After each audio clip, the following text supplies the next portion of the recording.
So like we have been saying, anterior means in front, posterior means behind, superior means up, and then inferior means below. Medial is in the middle, from medial, middle.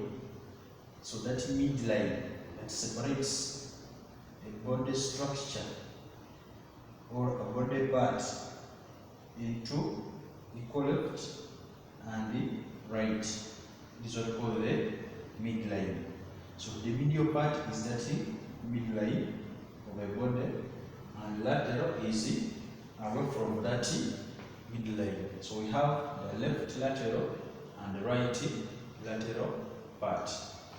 So we are also going to see other terms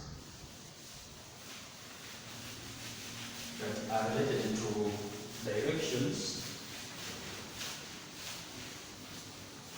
and those are terms like proximal. So proximal, when someone says this part is proximal, it means something that is near. So proximal can mean something that is near to something or close to something. So if I'm standing here, something that is close to me is proximal, and something that is far away is distal.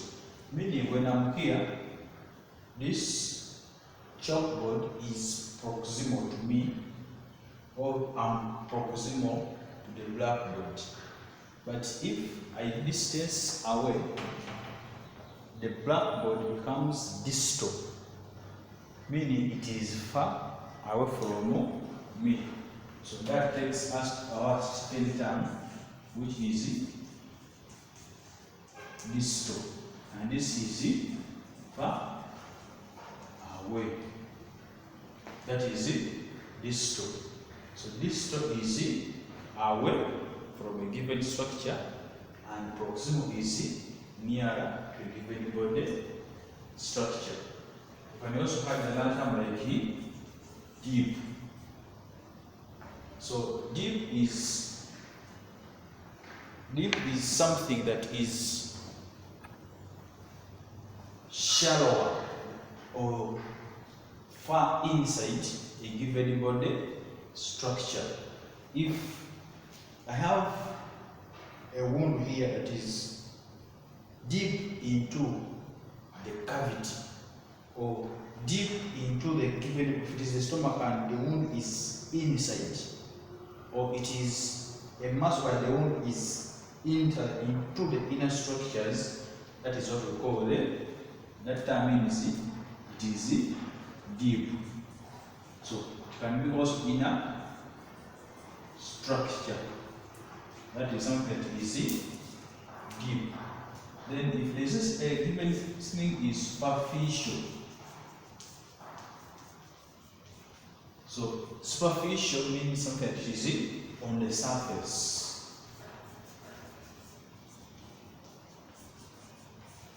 So something that is on the surface, on top of something, that is something that is superficial. So superficial on the surface, deep inside that body structure or body surface. Distal is something that is away from the body surface, and proximal is something that is far away from the body surface. So those are some of our other directional terms. Hope we are clear.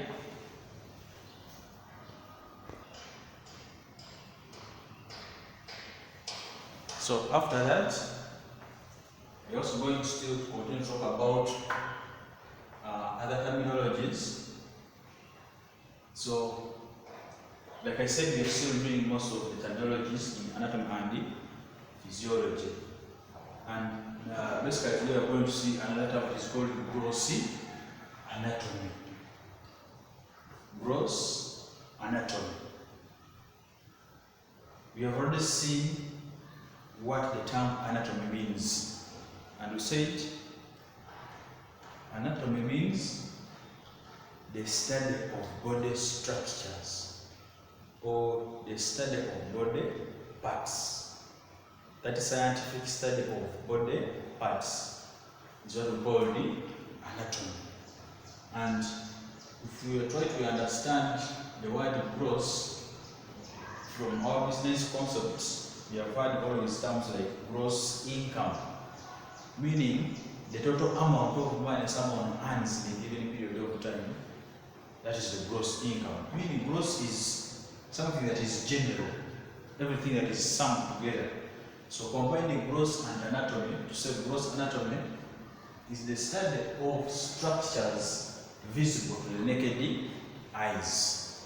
So that branch of anatomy that is going to study the parts of the body that are visible to my naked eye. I can see and say this is the hand, this is the skin, these are the nails, this is the hair, these are the eyes, this is the mouth, this is the nose, this is the stomach, this is the chest. So studying of those body structures that are visible to the naked eyes is what we call gross anatomy. Then we also have another term called systemic anatomy. So as well, the word is from system, we have seen in our previous lectures what a body system is. I'm saying some of those body systems. We have the urinary system that is responsible for urinating. We talked about the reproductive system that is responsible for giving birth to new offsprings. We can also talk about the nervous system that is responsible for sensation. So when you are going to study those systems separately, I studied the endocrine system alone, you studied the nervous system alone, you studied the nervous system alone, you studied the respiratory system alone, you studied the digestive system alone. That type of gross anatomy is what we call systemic anatomy. And you're saying systemic anatomy is a subgroup of gross anatomy that studies the body parts by systems. A subgroup of gross anatomy that studies the body parts by systems. So we study the anatomy based on systems alone. Then we also have what we call regional anatomy. And we are saying regional anatomy is a subgroup of gross anatomy that studies the body structures, by specific body regions. So here we are studying anatomy but based on specific body regions. We can say let's study the head alone, meaning whatever system, whatever organ, whatever structure is in the head is covered once. We can say we are studying the trunk. So whatever structures are in the trunk are the only areas of interest. That is what we call regional anatomy. Then we also have another term like called homeostasis. And we shall say homeostasis is the body's ability to maintain constant internal environment. Now, at least at a particular moment, we all desire to be in a favorable environment. No one wants to be in an unfavorable environment. If it is cold, we shall want to be in a place that is warm.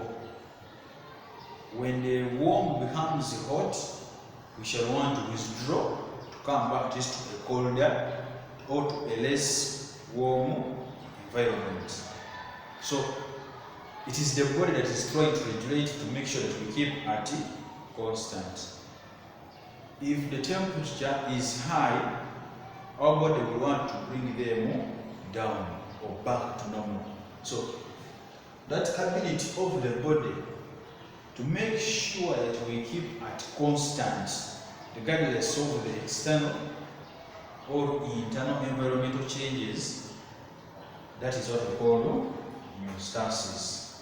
And here homeostasis can be of two types.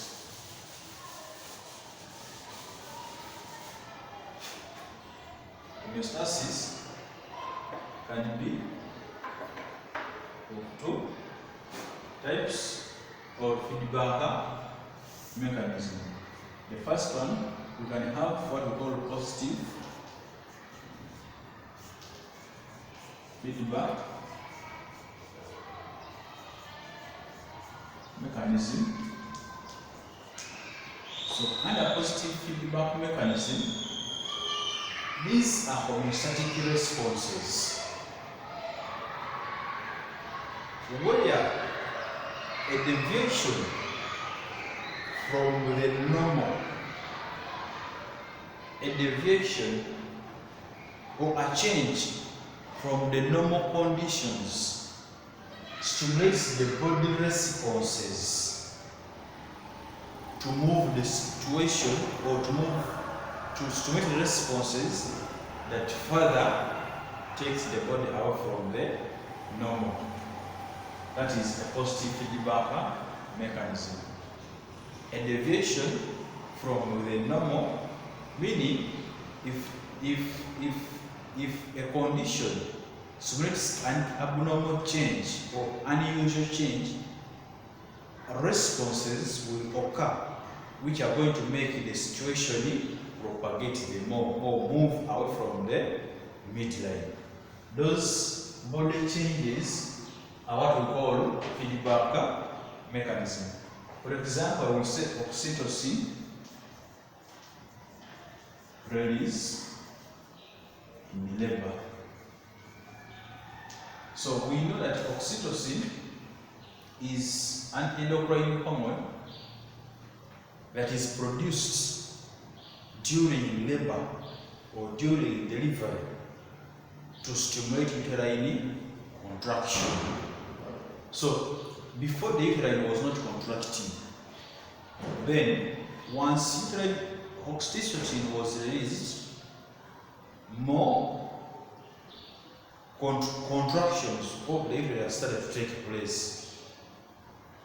And the more the contractions take place, the more the oxytocin will be produced. So more oxytocin stimulates another oxytocin form levels to be produced until the uterus can contract enough to propel out the fetus or the baby out as a normal delivery. So oxytocin release during labor is a form of a positive feedback mechanism, whereby a deviation from their secretion stimulates further secretion. That is an example of positive feedback mechanism.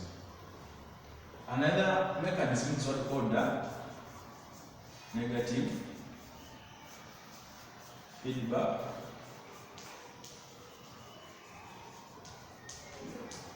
mechanism. So this is the opposite of positive feedback mechanism. And as well the word negative. So a negative feedback mechanism is a homeostatic response whereby a deviation from the normal condition stimulates body mechanisms that are going to bring the situation back to normal. A deviation from a normal body mechanism stimulates mechanism or responses that bring the situation back to normal. For example, changes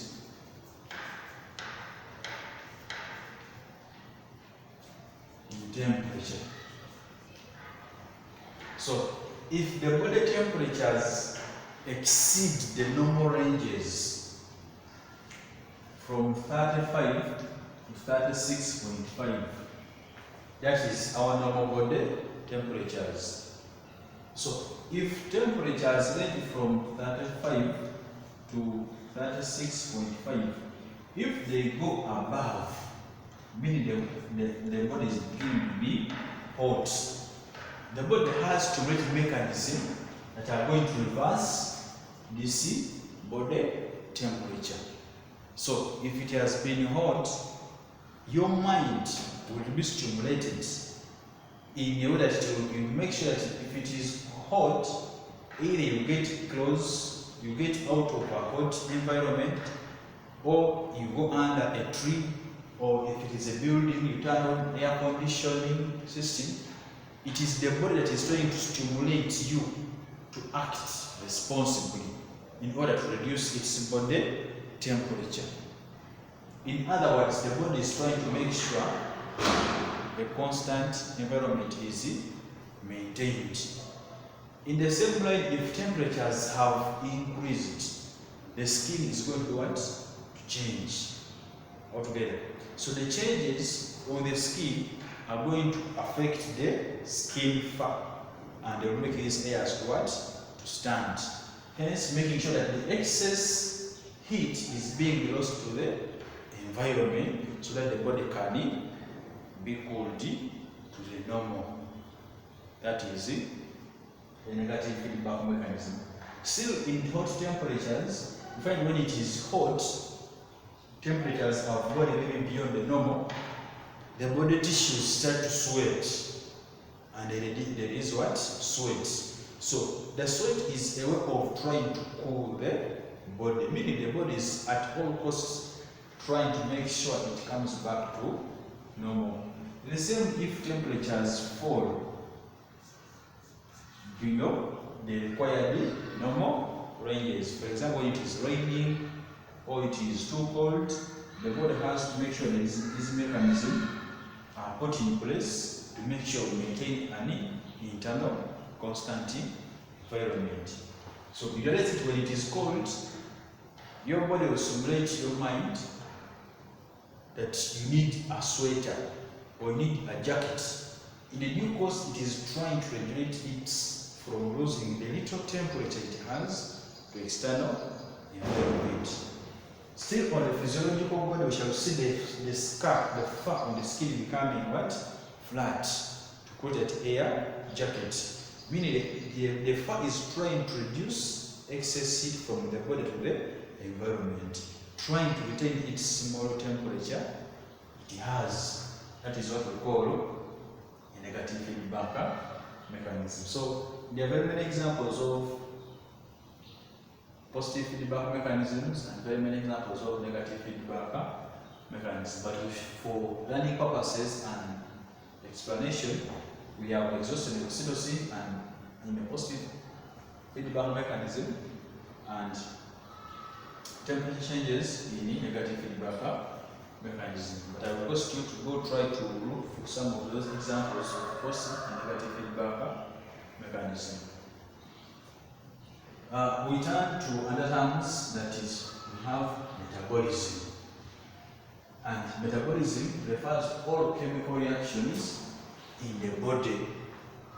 All those chemical reactions that occur in the body, that is what we call metabolism. Digestion, respiration, breathing, all those reactions in the body, that is metabolism.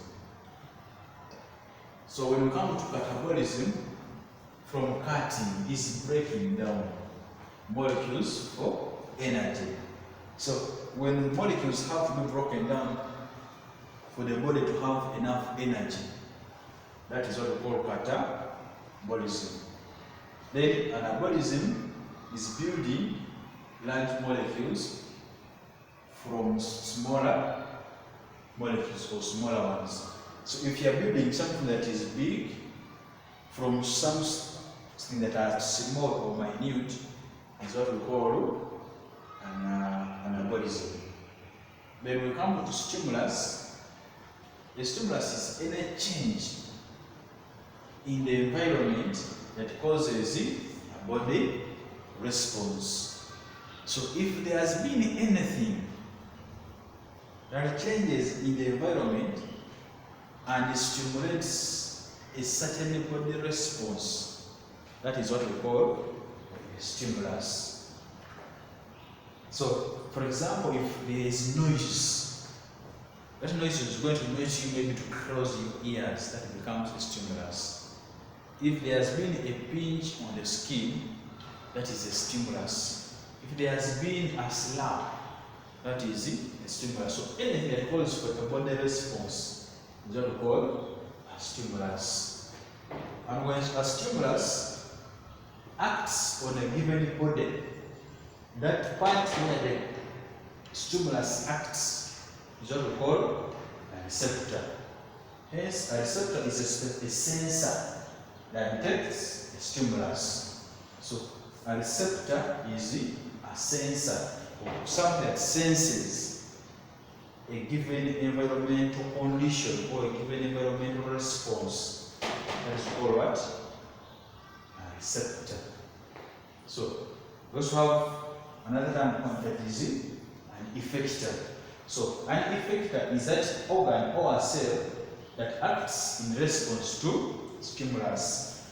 Once the stimulus has come, it is going to stimulate what we call a receptor.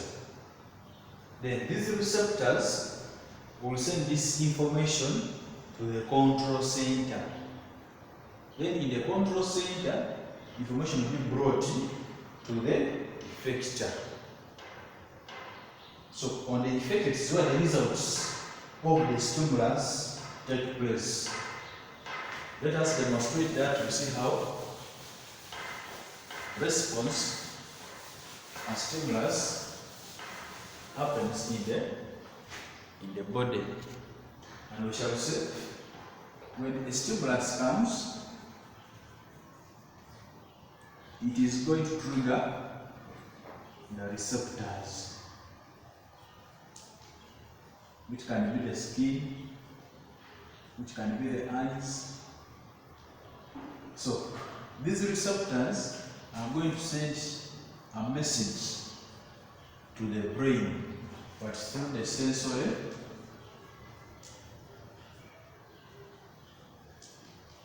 nerves. So they will send this information to the control center, which can be the brain, can be the spinal cord. Then from the control center, this message will be conveyed. Will it be conveyed now through the motor nerves to effector, which could be the muscles, which can also be the skin. So this is how the impulses are going to move. A stimulus stimulates the given body, but which we are holding the receptor. The receptor sends information to the control center through the sensory nerves. The sensory nerves stimulates the control center, and the control center responds through the motor nerves to the effectors.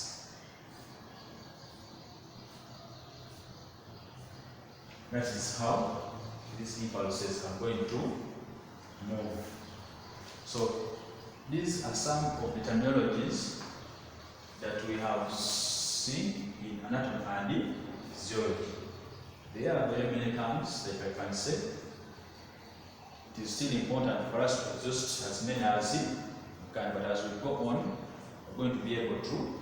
We shall be seeing some of those terminologies under their respective systems or under their respective topics, and we shall exhaust them. As I finish, thank you so much for your attention. My name is Derrick Abitegeka. If you have not yet subscribed yet, Please subscribe to our channel to keep following these videos. If you haven't watched at least a video, please click on it, watch and share to a colleague. For any comments, subscribe to our comment section.